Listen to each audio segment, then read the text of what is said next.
नमस्ते दोस्तों। आज हम एक ऐसे सवाल पर बात करने जा रहे हैं जो हमारे देश के लाखों बच्चों के भविष्य से जुड़ा है। यह सवाल है कि क्या अंग्रेजी शिक्षा के माध्यम के रूप में वास्तव में भारतीय बच्चों की मदद कर रही है या उन्हें कहीं पीछे धकेल रही है। यह सिर्फ एक अकादमिक बहस नहीं है, बल्कि एक ऐसी चुनौती है जिसका सामना हमारे समाज का हर वर्ग कर रहा है। हम इस वीडियो में इसी महत्वपूर्ण मुद्दे की गहराई में जाएंगे। हम देखेंगे कि कैसे अंग्रेजी का वर्चस्व हमारे बच्चों की सीखने की प्रक्रिया को प्रभावित कर रहा है। कल्पना कीजिए एक 10 साल के बच्चे की जो विज्ञान के जटिल सिद्धांतों को अंग्रेजी में समझने की कोशिश कर रहा है। यह भाषा उसके घर में नहीं बोली जाती, उसके आसपास के माहौल में नहीं है। वह रट रहा है, लेकिन क्या वह सच में समझ रहा है? यह सिर्फ एक बच्चे की कहानी नहीं है, बल्कि भारत के लाखों छात्रों की हकीकत है। वे एक ऐसी भाषा में शिक्षा प्राप्त करने के लिए संघर्ष कर रहे हैं जो उनके लिए विदेशी है। क्या अंग्रेजी ही सफलता का एकमात्र रास्ता है, या यह एक ऐसा जाल है जिसमें हमारे बच्चे फंस रहे हैं? आज हम इसी सवाल का जवाब ढूंढने की कोशिश करेंगे। हम इस धारणा को चुनौती देंगे कि अंग्रेजी ही सफलता की एकमात्र कुंजी है। आइए इस महत्वपूर्ण चर्चा की शुरुआत करें। भारत में अंग्रेजी एक भाषा से कहीं बढ़कर एक स्टेटस सिंबल बन गई है। माता पिता अपने बच्चों को इंग्लिश मीडियम स्कूलों में भेजने के लिए मजबूर महसूस करते हैं। उन्हें लगता है कि यही उनके बच्चों के उज्जवल भविष्य की गारंटी है। लेकिन इस दौड़ में हमारे बच्चे एक दोहरे बोझ का सामना कर रहे हैं। उन्हें न केवल जटिल विषयों को समझना है, बल्कि उन्हें एक विदेशी भाषा में भी समझना है। यह भाषा अक्सर उनके घर के माहौल से पूरी तरह अलग होती है। इसके नकारात्मक परिणाम बहुत गहरे हैं। बच्चे अक्सर समझने के बजाय रटने पर मजबूर हो जाते हैं। इससे उनकी रचनात्मकता और आलोचनात्मक सोच दब जाती है। आत्मविश्वास की कमी भी एक बड़ी समस्या है। जब बच्चे अपनी बात ठीक से व्यक्त नहीं कर पाते तो वे खुद को कम आंकने लगते हैं। यह असमानता को भी बढ़ावा देता है, जहां अंग्रेजी बोलने वाले बच्चों को अधिक बुद्धिमान माना जाता है। छात्रों को उनकी वास्तविक बुद्धिमत्ता के बजाय अंग्रेजी दक्षता के आधार पर आंका जाता है। यह एक ऐसी प्रणाली है जो कई प्रतिभाशाली बच्चों को पीछे छोड़ देती है।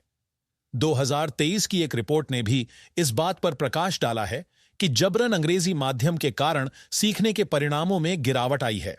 यह एक गंभीर मुद्दा है जिस पर हमें ध्यान देना होगा। हमें यह समझना होगा कि भाषा सीखने का माध्यम है, सीखने का लक्ष्य नहीं। भारत अपनी समृद्ध भाषाई विविधता के लिए जाना जाता है। हमारे संविधान में 22 अनुसूचित भाषाएं हैं और हर भाषा की अपनी एक अनूठी पहचान है। यह विविधता हमारी सबसे बड़ी ताकत है। मातृभाषा में शिक्षा के संज्ञानात्मक लाभों पर कई शोध हुए हैं। यूनेस्को और यूनिसेफ जैसे संगठन भी इस बात पर जोर देते हैं कि बच्चों को उनकी पहली भाषा में पढ़ाना कितना महत्वपूर्ण है। यह उनके सीखने की प्रक्रिया को मजबूत करता है। मातृभाषा में सीखने से बच्चों के संज्ञानात्मक कौशल बेहतर होते हैं। वे चीजों को अधिक आसानी से समझते हैं और उनकी रचनात्मकता भी बढ़ती है। जटिल अवधारणाओं को अपनी भाषा में समझना कहीं अधिक आसान होता है। इससे छात्रों में आत्मविश्वास भी बढ़ता है। जब वे अपनी भाषा में खुलकर बात कर पाते हैं तो वे खुद को अधिक सशक्त महसूस करते हैं। यह उनकी पहचान और सांस्कृतिक विरासत को भी संरक्षित करता है। भारत की नई शिक्षा नीति NIP 2020 भी इसी बात पर जोर देती है। यह नीति प्राथमिक स्तर पर मातृभाषा या स्थानीय भाषा को शिक्षा का माध्यम बनाने की सिफारिश करती है। यह एक बहुत ही प्रगतिशील कदम है। NIP 2020 समझ समर्थक शिक्षा को बढ़ावा देती है, न कि अंग्रेजी विरोधी शिक्षा को। इसका उद्देश्य बच्चों को उनकी जड़ों से जोड़ते हुए उन्हें वैश्विक नागरिक बनाना है। यह एक संतुलित दृष्टिकोण है जो हमारे बच्चों के लिए सबसे अच्छा है। मातृभाषा में शिक्षा बच्चों को सोचने और समझने की आजादी देती है। यह उन्हें अपनी संस्कृति और परंपराओं से जोड़े रखती है। यह एक ऐसा आधार तैयार करती है जिस पर वे भविष्य में किसी भी भाषा को सीख सकते हैं। कुछ लोग सोचते हैं कि वैश्विक प्रतिस्पर्धा के लिए अंग्रेजी आवश्यक है। यह एक आम धारणा है, लेकिन क्या यह सच है? आइए दुनिया के कुछ सफल देशों के उदाहरण देखें। जापान एक तकनीकी महाशक्ति है, लेकिन वहां नवाचार और शिक्षा जापानी भाषा में होती है। जर्मनी इंजीनियरिंग उत्कृष्टता के लिए जाना जाता है और वहां शिक्षा जर्मन में दी जाती है। दक्षिण कोरिया ने आर्थिक चमत्कार किया है और वहां उन्नत अध्ययन कोरियाई भाषा में होता है। चीन एक बढ़ती हुई अर्थव्यवस्था है और वहां शिक्षा मुख्य रूप से मंदारिन में होती है। इन देशों ने अपनी भाषाओं में निवेश करके सफलता हासिल की है। उन्होंने अपनी भाषाओं को अपनी पहचान और प्रगति का आधार बनाया है। इन देशों ने अंग्रेजी को एक कौशल के रूप में सिखाया है, न कि सभी सीखने के माध्यम के रूप में। उनके बच्चे अपनी मातृभाषा में सोचते हैं, समझते हैं और फिर अंग्रेजी को एक उपकरण के रूप में इस्तेमाल करते हैं। यह एक महत्वपूर्ण सबक है जिसे भारत सीख सकता है।